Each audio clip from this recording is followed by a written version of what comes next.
যে অনুষ্ঠান, এই অনুষ্ঠানের সংগ্রামী সভাপতি আমাদের মাঝে উপস্থিত আছেন, আমাদের সকলের প্রিয় বাংলাদেশের সংস্কৃতিকে আরো সুন্দর, আরো গতিশীল এবং সকলের গ্রহণযোগ্য করে তোলার জন্য বাংলাদেশ সরকার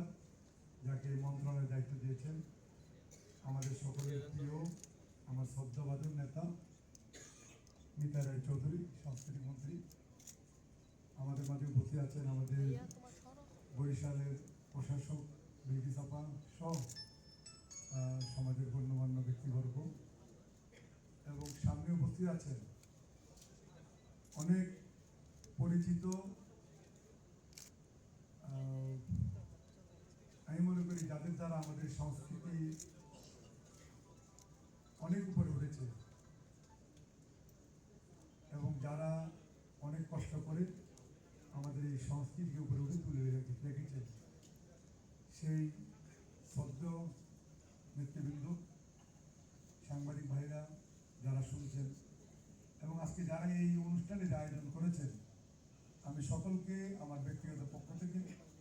আমাদের সরকারের পক্ষ থেকে এবং আমার নির্বাচিত এলাকা ফেনীর মানুষের পক্ষ থেকে আপনাদেরকে শুভেচ্ছা জানাচ্ছি, আপনাদের অভিনন্দন জানাচ্ছি। আজকে এই যে অনুষ্ঠানের মাধ্যমে এই সংস্কৃতি অঙ্গনে যারা ভূমিকা রেখেছেন, আপনারা তাদেরকে মনে রেখেছেন, সম্মানিত করছেন, আমি মনে করি এটা আমাদের এই সংস্কৃতি অঙ্গনে এটা অনেক বড় বিষয়। আমরা ছোটকাল থেকে ওনাদেরকে দেখেছি, ওনাদের অনুষ্ঠান দেখেছি, ওনারা অনেক জনপ্রিয় মানুষ ছিলেন, অনেক জনপ্রিয় ব্যক্তি ছিলেন, আমাদের ভালো লাগার ভালোবাসার মানুষ ছিলেন। আমরা আশা করি আপনাদের মাধ্যমে আমাদের এই সংস্কৃতি এবং আমাদের এই সাংস্কৃতিক অঙ্গ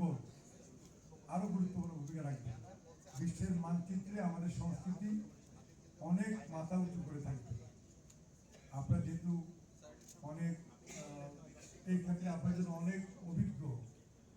অনেক কাজ করেছেন, আমরা আশা করি আগামী দিনে আমাদের এই মুক্তিযুদ্ধের চেতনাকে বুকে ধারণ করে আমাদের সাংস্কৃতিক অঙ্গ আরো উন্নত হবে, আরো গতিশীল হবে এবং মানুষের জনপ্রিয়তা অর্জন করবে। এবং আজকে আমরা আমাদের এই সরকার, আমাদের একটি সুন্দর বাংলাদেশ, একটি মানবিক বাংলাদেশ,